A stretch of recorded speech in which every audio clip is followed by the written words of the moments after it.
Also, you're talking here about you fixed up a motorbike. This leads us nicely onto your... Everyone around here knows Frank for his inventions. Motorbike. What other inventions have you got? Let's have some of these out, which are coming out. That wasn't exactly an invention. We've always made machinery for ourselves to do specific jobs. And because the Farmers Weekly have this inventions competition, and entries, I was reading it earlier on today, they got to be in by the 29th of month. I'm scratching my head to think, have we done anything in the last 12 months? So all yours... I've had 4 successes. I had £1,000, a £500, a £250 and £100 over the years. And it's great fun because if you get to the last shortlist, the last 9 or 10, you get invited down to London, you're treated to a slap-up meal in a bank headquarters, somewhere Bishopsgate or somewhere we were, and you meet the Minister of Agriculture who gives you a big fat cheque, you know.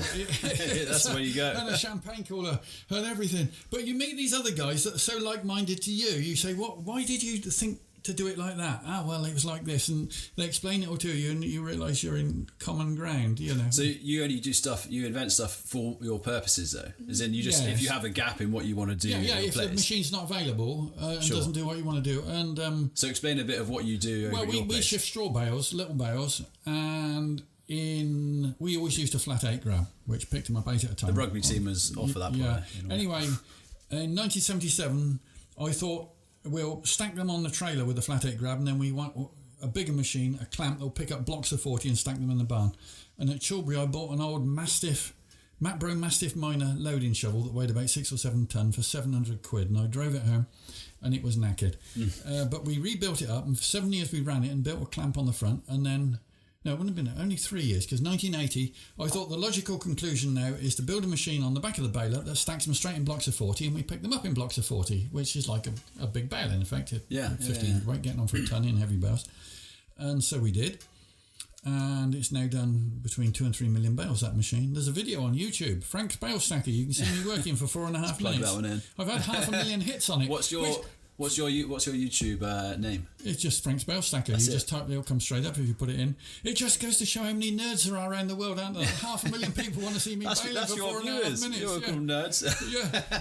That's interesting. But there's a lot of interesting comments on the bottom and everything. Some people can't see it at all. There's only about a dozen or 15 comments on there. And some of them are quite complimentary. I was going to say, because the only problem with YouTube comments is they're often just full of people who've got nothing else better to do and just comment horrible things. It's been good. And then it won me £1,000 in the inventions competition, which we blew on a cruise around the Red Sea, which an experience I would just like to repeat. But we had the 500 and the 250. I've made a concrete breaker that goes on the front of the telehandler. And you patent these? No, I have got patents on other things. A bale length metering thing on balers and stuff like that, but it was a bit complex, and it's relatively cheap to get patent applied for when you got a year, but then it gets expensive.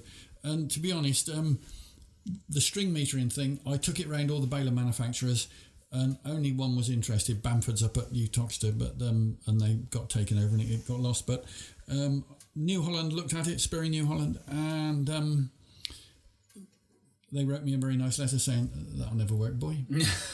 Anyway, about 4 or 5 months later, I had a thing come through from Germany to say that my patent number so-and-so had recently been cited in a case in America.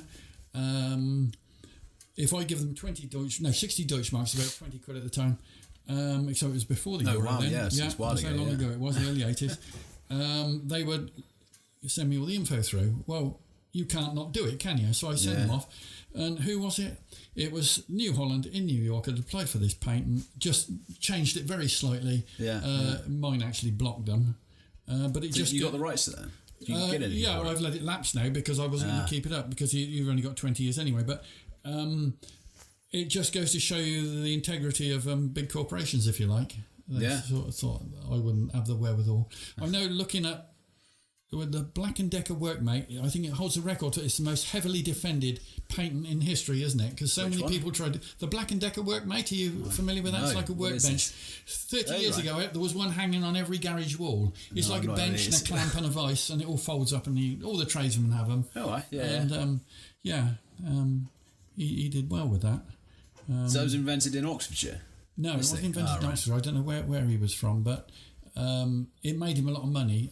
He couldn't market it at all until he was at the Ideal Home exhibition, and he'd already been turned down by Black & Decker. And then they came around and said, they could see the interest in the public, we'll have another look at this. Once he got a big name behind him and a known firm that made drills and all the rest of it, all the appliances, and they marketed it, of course it sold millions, absolute millions. The one I liked best of all was Trevor Bayliss, who invented the wind-up radio. Yeah? And he was on Desert Island Discs. And they were interviewing him. He's such a nice guy. And they said... So, how many wind-up radios did you sell last month then, Trevor? 120,000 globally.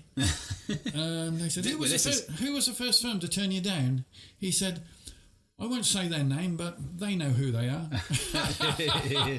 They're feeling a bit ashamed. My mother died last year, she's 94, but she had hers out in the garden, her wind-up radio. I mean, the brickies on the building, so I have them. And of course, in Africa, where the batteries were dear and you've got no power supply, a wind-up radio, 20 minutes worth of music for winding it up. Yeah. That's where they made them, in Cape Town. Yeah. And so there was a big market over there. Things have moved on a bit now, but at one time, wind-up radios were the thing simple to have. but effective, yeah. It saves buying batteries for them forever, yeah. Wish I could come up with stuff over here. That's the problem. Yeah. I don't have the invention skills. I don't know what you need, but not very technical mind. I need to be in it. My brother's an engineer. I'll get him on it. Well, he worked on it and he really got it good, and then it captured people's imagination a bit, I think.